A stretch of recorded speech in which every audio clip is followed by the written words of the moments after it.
One of our favorite places here in Chicagoland is getting a bit of a facelift.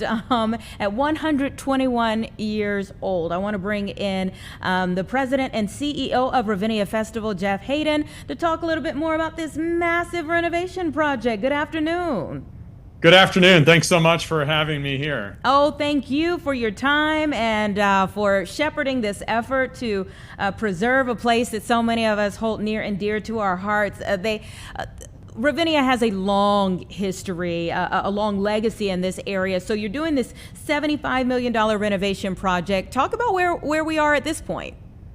Sure, it's exciting. Even though we had a great summer and the summer music is still sort of singing in our heads, immediately after the last concert, we moved out of the Pavilion. We took every single thing out of there, and we took all the seats out. We demoed the stage, the ceiling, all of the dressing rooms, took the sound out. And so now when you walk in the Pavilion, there's a lot of concrete around and dirt, and we are making it ready for both this next year and for future generations to be updated. So that's new lights, that's new sound, new stage, new acoustics, new dressing rooms. We're really excited to unveil this in 2026. Oh, and you all have an important anniversary that's coming up too, right? That you kind of want it, I don't know what stage you'll be in by then. Absolutely. So we're looking ahead to when we're 125 in 2029, we want to make sure that all of our stages at Ravinia are updated. And of course, the most important stage is the Pavilion. Even if you're on the lawn, the Pavilion is necessary and important to deliver that great sound out to you. So we're a nonprofit organization. We have music education programs throughout Chicagoland, and everything that we end up doing to support our facilities, we raise the money for.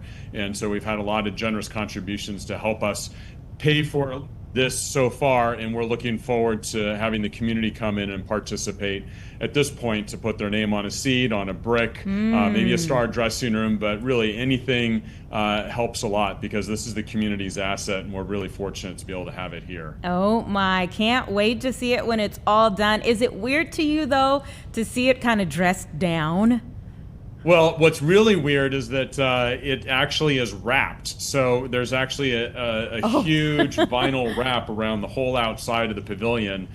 So that way we keep the dust out and then we can turn the heat on when it gets cold outside. So it's exciting. But in the meantime, this weekend, we actually have a whole set of winter and fall concerts coming up. And so people want to come and hear some construction and then go inside and hear the quiet of jazz, cabaret, Take Six, Sam Bush, you name it, we have it. And we're looking forward to welcoming people to see the fall colors at Ravinia. Oh my goodness. Talk a little bit about that balance here while you all continue your programming. I mean, Ravinia is about so much more than just concerts.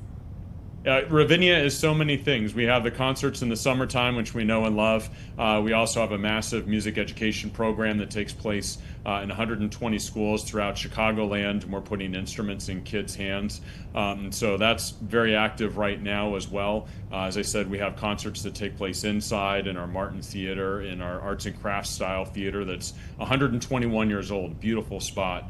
And then we also have a Staines music program, which trains the next generation of pre-professional musicians, which now are all winning Grammy Awards. So we have a lot of things going on here, and just so appreciate being part of the Chicagoland community. Yeah, brand new meaning to dust your shoulders off on this here. About how many people file through Ravinia each year? We have about 400,000 people that come to Ravinia each year. This year we had people that came from just about every single state in the United States to be able to come and hear concerts throughout Ravinia. And of course, we have a lot of local people. We had record ridership on the Metro as well. So we are definitely a community-based organization with a worldwide reach. Yeah, and everyone loves the lawn, of course. I feel like people put so much effort and creativity, really, into their stay on the lawn. Is the renovation going to change that at all? No, the lawn will continue to be the most green and luscious lawn you'll ever see, but we'll continue to put up screens on the lawn as well. But I think the pavilion will start to become the new thing because we're going to have these very comfortable new cushions and chairs inside, great sight lines, great sound, great lighting. And so each is going to have its own vibe, but I think the Pavilion's going to start to vie for a little bit of that lawn experience. Ooh, okay. Are there any other things? I feel like even when you are well-meaning, I mean this sincerely, when you're well-meaning and you are excited about a project, sometimes you do get pushback from people who just don't like change. Have you received any of that? Nobody is sad that we're losing these seats that are 75 years old and 17 inches wide. So everyone's very excited to see those go. I think the challenge for us is that we're actually reducing our seat count from 3,300 seats to 2,800 seats. And so it just means that, each seat's going to really count inside the Pavilion. And so we have to work with our artists and our audience to make sure that everybody gets in.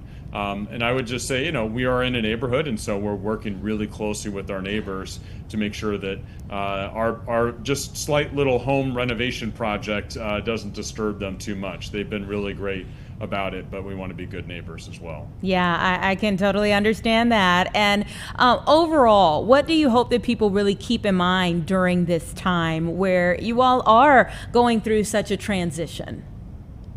Ravinia is the oldest music festival in North America, and it is looked at as really the pillar of music festivals, with the Chicago Symphony anchoring it, and then, of course, all the other great rock, pop, and jazz, and R&B, and country. And it's the most diverse music festival that you can find. And so for us, we need to make sure that we have a facility that can support all of that. The Pavilion was not designed with any of that in mind. It was designed for ballet. And so not even necessarily the Chicago Symphony. And so we want to make sure that we have a world-class facility to match our world-class programming and the wide range of programming, because that's what people want. They want to have something different every night. They want to be surprised. They want to go see something that they love. They want to discover something new. And artists prefer coming here. As James Taylor said, it's refreshing for him to be able to perform in a place built for music, not for sports. Oh, yeah, it's such a special place. Whenever we have you on the line, we always like to press a little bit. Is there any breaking news, any surprises that you want to maybe unleash and let people know about today?